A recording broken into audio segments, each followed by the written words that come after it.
Every single morning, like clockwork, Mike Johnson, aka MAGA Mike, wakes up and performs what can only be described as a self-humiliation ritual on national television. Not metaphorically, literally. Cameras, press conferences, cringeworthy sound bites. It's like watching someone lose a staring contest with their own reflection. And who's pulling the strings? Of course, Donald Trump. While MAGA Republicans are on vacation during a full-blown government shutdown, Mike is out here running cover with pressers that dig the hole even deeper. What does it say about this movement? That loyalty to one man outweighs loyalty to country. That humiliation is now the price of admission for political survival in MAGA world. The message to every Republican watching is crystal clear: obey or be replaced. Fall in line or fall off the map. And what's his message? The Democrats are the ones in charge. They run the government. That's why this is happening. Oh, please. That's like robbing a store, handing someone else the gun, and then acting shocked when you're caught on tape. After spending years pretending Trump was America's King Midas, now suddenly y'all don't run anything. That's insulting. That's dishonest. That's Mike Johnson. Let's get real. This is the art of blame laundering. The GOP holds one chamber of Congress, has a stranglehold on the courts, and a former president pulling more strings than a Las Vegas puppet show, but they still want you to believe they're innocent bystanders. It's the political equivalent of a toddler blaming the dog for a broken vase while holding the shards. And we, the public, are expected to nod along and say, yep, totally checks out. But here's the real question. If the people with the power keep saying they're powerless, then who's actually running this country? And more importantly, why do we keep letting them get away with it? Let's break this down. What Mike is doing here isn't just political spin. It's deflection, yes, but it's also political cosplay. A theater of false victimhood. Woe is me, says the guy holding the gavel. So let me get this straight, Mike. For years, Trump ruled like an authoritarian, bragged about how Republicans control the courts, the House, the people, the planet, and now, during an actual crisis, suddenly it's, we're powerless, sir, you are literally the Speaker of the House. That's like being the conductor of a train and saying, sorry, folks, I don't touch the brakes. I mean, it's jaw-dropping. The level of cognitive dissonance, the willingness to say anything, do anything, as long as it keeps Trump happy. No shame, no spine, just vibes. Even CNN's Manu Raju asked the obvious, why not just bring the House back? At least pretend like you're working. The country's shut down, people aren't getting paid, but you and your friends are still collecting taxpayer-funded paychecks. You could show up, like, physically, to your job. But hey, maybe showing up would break the illusion. After all, when your leadership is cosplay, reality is the ultimate threat. Translation, we're chilling. Because working during a shutdown, that's for peasants and Democrats. And then the pièce de résistance. He claims Republicans are out in their districts doing the most meaningful work of their careers, on vacation with constituents, right? Because when I think meaningful work, I think beach selfies, golf swings, and an intern writing Instagram captions about freedom. And we need to pause right here, because this has become a pattern. Every time Republicans push the country toward a cliff, whether it's a shutdown, a debt default, a farm bill crisis, they disappear. They go dark. And then when the consequences hit home, they point the finger at the people who are actually trying to clean up their mess. This isn't leadership. This is legislative gaslighting. And not even the subtle kind. This is pee on your leg and tell you it's raining politics. The kind that assumes the public is either too distracted, too disillusioned, or too tired to push back. But here's the kicker. It works. Why? Because the people causing the fires keep showing up to the microphone in firefighter suits, insisting they're the only ones who can help.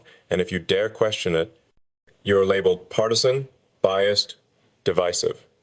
In this upside-down reality, truth gets branded extreme while lies stroll into press briefings. So seriously, how long can we let manipulation masquerade as leadership? When did consequences become optional? And who profits when truth is treated like treason? It's who, me, politics. Spoiler, yes, you. And let me ask you this. How many times do you have to watch the same game before you realize you're the one being played?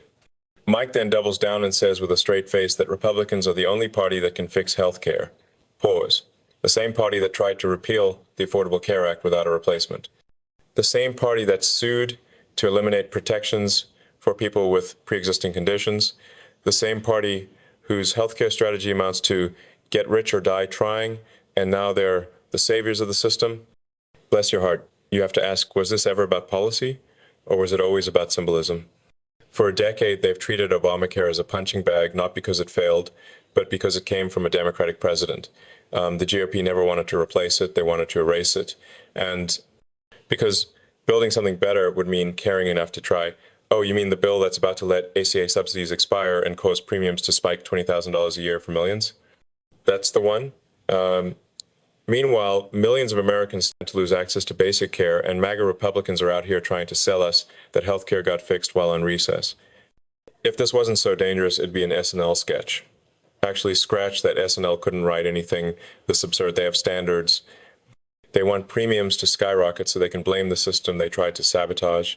It's like breaking into your neighbor's house, setting the kitchen on fire, and then running for fire chief. And that's what really pisses me off. They're not just failing, they're counting on your exhaustion, your apathy, your willingness to scroll past while they torch the house. They want you numbed out and tuned out, too tired to fight back. It's governing by gaslight. Ask yourself, when was the last time any of these people actually offered you a plan that helped you, your family, or your future? Go ahead, I'll wait. Was it the tax cuts for billionaires that never trickled down? Was it the promise to replace the ACA with something beautiful? Or maybe it was the infrastructure week that became a punchline? These people sell dreams like late-night infomercials, shiny on the surface, useless when unpacked. They promise steak, deliver sawdust, then blink in disbelief when we demand more. So ask yourself, how many reruns of this charade before we call it fraud? When does wishful thinking turn into collective denial? SNAP benefits are about to expire on November 1st. Over 42 million Americans rely on them. But Mike Johnson says he can't do anything because using emergency funds would take away from school meals and infant formula. You know, for the same kids who won't be eating anyway if he gets his way. A trade-off, feeding babies versus feeding babies. This isn't budgeting, it's moral blackmail.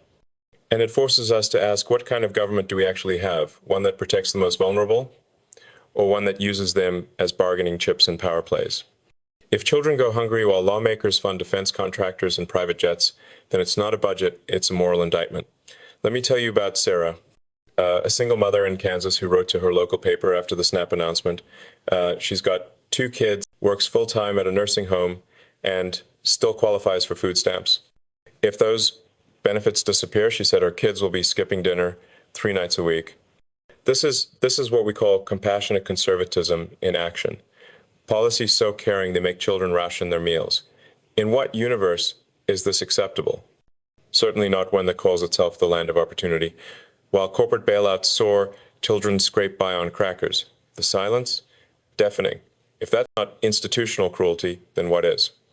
But maybe the better question is, how did we get here? When did balancing the budget start to mean starving the poor? Sure, tell me again how this is about fiscal responsibility. And while you're at it, how comfortable are we really with the idea that in the richest nation on earth, children have to beg for a meal because politicians are playing chicken with the budget? At the Department of Labor, yes, the one that's supposed to fight for workers, they're now decorating their social media with 1,950 seconds style photos of all white families living the American dream. Because nothing says we care about labor like a stock photo from segregation era America. If you're black, brown, an immigrant, queer, a union worker, you're not in their dream. You're the part they want edited out. And you know what? I'm done being edited out. I'm done being told that justice, equity, and survival are too divisive for polite political discourse. I'm not here to be polite. I'm here to tell the truth. Because once they rewrite the past, they get to rewrite the future too. This isn't just about images, it's about erasure. It's about selling a sanitized fantasy where inequality didn't exist and pretending we can go back there without consequence. So ask yourself, whose version of the American dream are we really funding right now? Back in Bayham's home state of Oregon, Trump's ICE is on the move. She tells the story of Frank Miranda, a U.S. citizen, detained at work for hours with no explanation. That's not border enforcement. That's authoritarian cosplay with real consequences. And once again, the silence from GOP leadership is louder than any siren. Let's recap. We're staring down a healthcare spike. SNAP is collapsing. ICE is detaining citizens. And Mike Johnson is hosting press conferences where he says nothing and does less. It's not just political cowardice. It's the performative emptiness of a man who wants to rule without ever taking responsibility. Baham puts it like this: you can't fund fighter jets for governors and say there's no money to feed kids. And honestly, if you hear that and feel nothing, you're part of the problem. Because this isn't politics as usual, it's a stress test for democracy. What kind of system shrugs at starving children but panics over taxing billionaires? What kind of government ignores its people's pain while pouring billions into defense contractors and ICE raids? If this is what passes for leadership, then we're not governed, we're managed by lobbyists in elected clothing. So what happens if we let this keep going, if we keep rewarding cowardice with airtime and mistaking obstruction for oversight? This isn't democracy, it's cosplay tyranny, and we're all expected to clap. What kind of country cheers louder for cruelty than compassion? What kind of people confuse bullying with backbone? If we don't stop the descent, we don't just lose policy, we lose our political soul. Because the longer we let these theatrics pass as governance, the more we teach future leaders that performance matters more than principle. Not with gunshots, but with silence. Not with coups, but with normalization. This is the moment. We either let them laugh at our pain while they vote for tax breaks, or we call them out loudly, constantly, without apology. So I'll ask again, how much worse does it have to get before you say enough? Because democracy doesn't die with a bang. It dies with a chuckle, a shrug, and a press conference full of lies. Don't let them joke this country to death. It ends with us. Because in the end, this isn't just about elections, it's about endurance. It's about whether we can outlast a ruling class that governs like trolls under a bridge, feeding on outrage, terrified of sunlight, and utterly allergic to solutions. How long can a nation survive when farce replaces fact and the abnormal is sold as patriotic? Don't let them joke this country to death. It ends with us.